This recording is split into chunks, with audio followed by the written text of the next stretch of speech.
There are many a mystery behind the closed doors of a railway station, but not quite as mysterious as the stations and terminals that make up London's Heathrow Airport. I have so much to uncover in this airport alone. In this episode, I will look at the 4 different terminals of Heathrow Airport, the different places each terminal goes to, the performance of the airport over the past 20 years, but ultimately, I'll be figuring out what happened to one of the terminals and work out whether or not this would have impacted passenger numbers. This, of course, would be incomplete without the history of both the airport and its 4 terminals. There are many mysteries of the British Railway that are dying to be discovered. Join me, Darren Stratton, as I take you round the 4 corners of the UK to explore the many mysteries that a station and its platforms have to offer. I'm now on a South Western Railway service going to London Waterloo, and I thought I'd look at some of the ways that you can get to London's Heathrow Airport. Trains from London Paddington go to Heathrow Terminals 4 and 5, and call it Heathrow Central before that, thus allowing travel to Heathrow Terminals 2 and 3. You could also get a bus from Woking that takes you to Heathrow Central's bus station. There is also the option, which I have taken, that allows you to go to the Heathrow terminals using the underground, all of which are in fare zone 6. Just as a side note, although you can get underground day tickets, they only allow you to travel up to fare zone 6. Now, there are 9 fare zones in London. The next episode will look at which stations are in fare zone 7, 8 and 9 and therefore are not included in the ticket. Now the time in London Waterloo's monster of a railway station, and it literally is a monster of a railway station. This station has 24 platforms, the most platforms obtained by one station in the whole of the UK. Some people would probably ask me, but what about Birmingham New Street? Would that have 25 platforms? Well, no, because even though all their platforms split, only platform 4C is counted separately from the rest of platform 4. The other 12 platforms are still counted as one. Back to the topic at hand, and here are the plans on how I'm going to look at Heathrow terminals. I need to find my way to the Bakerloo line so I can change at Piccadilly Circus, and then I can get the tube into the Heathrow terminals. Now, the Heathrow terminals are based on a one-way loop, starting at Heathrow terminals 2 and 3, before going up to 5. Heathrow terminal 4 is closed currently, but hopefully it will open again soon. However, this is easier said than done, as I now approach the monstrosity that's called London Underground.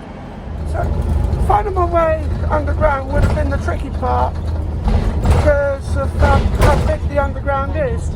But, in an interesting turn of events, the tube's on strike, so I find myself on the bus. And I figured this might be a bit easier because I wouldn't have to be flustered when I'm underground. But who would have thought that when the underground started in 1863 that it would eventually grow to this monstrosity with 272 stations. 3 of these stations make up Heathrow's 4 terminals. Heathrow Terminals 2 and 3 is one station, whereas Heathrow Terminals 4 and 5 are 2 separate stations. There used to be a Heathrow Terminal 1, so Heathrow Terminals 2 and 3 was named Heathrow Terminals 1, 2, 3. More information about what happened to Heathrow Terminal 1 will be given in a moment. But for now, I need to try and find my way to the right buses, which should be a lot easier because I don't have to worry about getting flustered on the tube. But I've also got a ticket allowing me to travel anywhere that's in fare zones 1 to 6. This allows travel in any of the areas within those 6 zones, which is about 95% of the stations.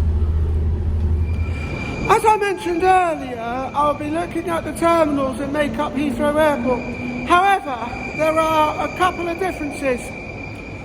First one is that there's no Heathrow Terminal 1.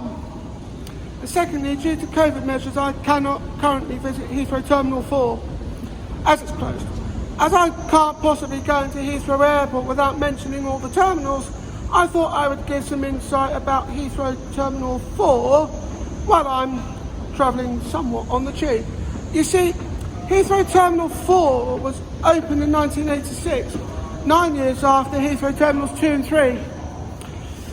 It's a unidirectional loop, which means you can't directly access Heathrow Terminal 5 without having to change the Heathrow Terminals 2 and 3 first. This terminal has its fair shares of ups and downs, and has already been closed twice since its 36th run. Heathrow Terminal 4 closed in 2005. This allows for the link to be provided at Heathrow Terminal 5. When this was completed in 2006, the link was reinstated at Heathrow Terminals 2 and 3, and that station became the terminus while Terminal 5 was being built. Let's talk about this for an interesting turn of events. I'm stood on the train just pulling up into Heathrow Terminals 2 and 3. It's the interesting part because this is what happens when the tube is on strike, where you're just unable to do much. So what I'm going to do is I'm going to come off here and I'll just mention about what's going on, because this is the second station along the line after it leaves the terminus at Heathrow Terminal 5. It's also the first station on the one-way loop that leaving Heathrow Terminal 4. This station opened in 1977 and it was called Heathrow Central. The terminal numbers were added to the name in 1983 when Heathrow Terminal 4 opened. The first renaming was the Heathrow Central Terminals 1, 2, 3. Here I am. And then the central part was removed in 1986. Thus the station was renamed Heathrow Terminals 1, 2, 3.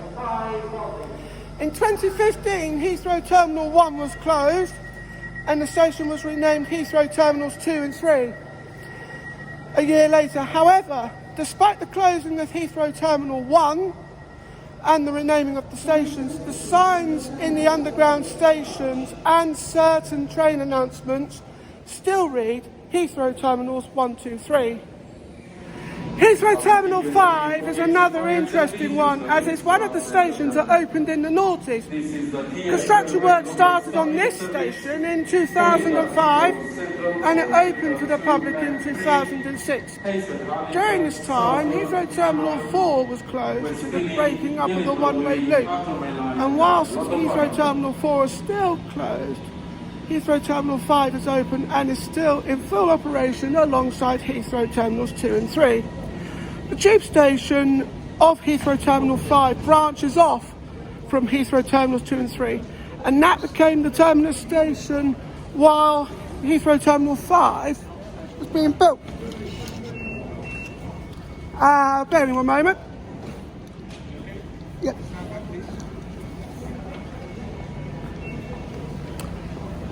Seems to be the practical logic since Heathrow Terminal 4 was closed due to work on the loop. Heathrow Terminal 4 was reopened in 2006 when the loop was completed of Heathrow Terminal 5 as well. Hopefully Heathrow Terminal 4 will reopen again soon, but the answer to that question remains unknown. The one question that comes to mind is what exactly happened to Heathrow Terminal 1? Well, Heathrow Terminal 1 was opened in 1968, although it was officially opened by Queen Elizabeth II in April 1969. While Heathrow Terminal 1 was in operation, the Europeer was added. This tunnel increased the capacity of Heathrow Terminal 1. At the time of its opening, Heathrow Terminal 1 was the biggest short haul of its kind in Western Europe. The gates that were pertained to Heathrow Terminal 1 were number 2 to 8, 16 to 21 and 74 to 78.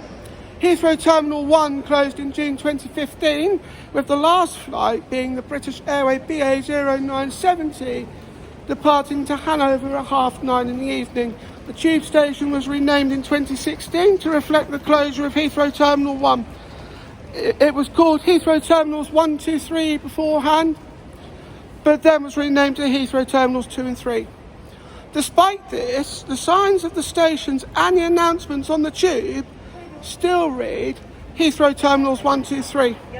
Heathrow Terminal 1 was closed to allow for second stage extensions to Heathrow Terminal 2. I can only assume that the gates that were on Heathrow Terminal 1 were evenly distributed between the 4 remaining terminals. Heathrow Terminals 3 and 4 were also closed in 2020 due to COVID restrictions, and even though COVID restrictions have eased here in England, Heathrow Terminal 3 has since been opened. However, Heathrow Terminal 4 remains closed. When will it return back to schedule? Full schedule? The answer to that question remains unknown. It's interesting to figure out just how many passengers use this airport across its time and operation.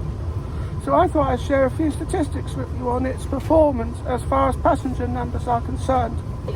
I'll read these in 5-year spurts up to 2021, as this was the last full year. In 2001, Heathrow's airport had 67 million passengers.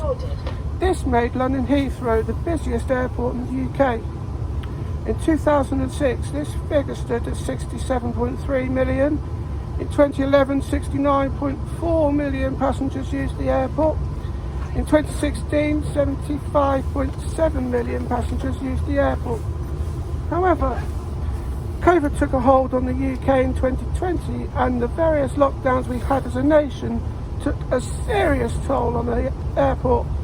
This also had a severe impact on passenger numbers, with only 22.1 million passengers using the airport in 2020. This figure was reduced by another 12.3% in 2021, as only 19.4 million passengers used the airport. The number of passengers using the airport in 2019 stood at 80.9 million, but following COVID, that figure had reduced by about 73%. One can only hope that figures will pick up soon, because it's crucial that we can keep things moving in the right direction. I hope you enjoyed the mysteries behind London's Heathrow Airport. There will be a revisit to this airport as I visit some railway stations that are close to an airport. Join me in the next episode as I take you through the 48-hour journey which spans across the 4 places in the UK that have an underground network. I have been Darren Stratton, and I would like to thank you for watching.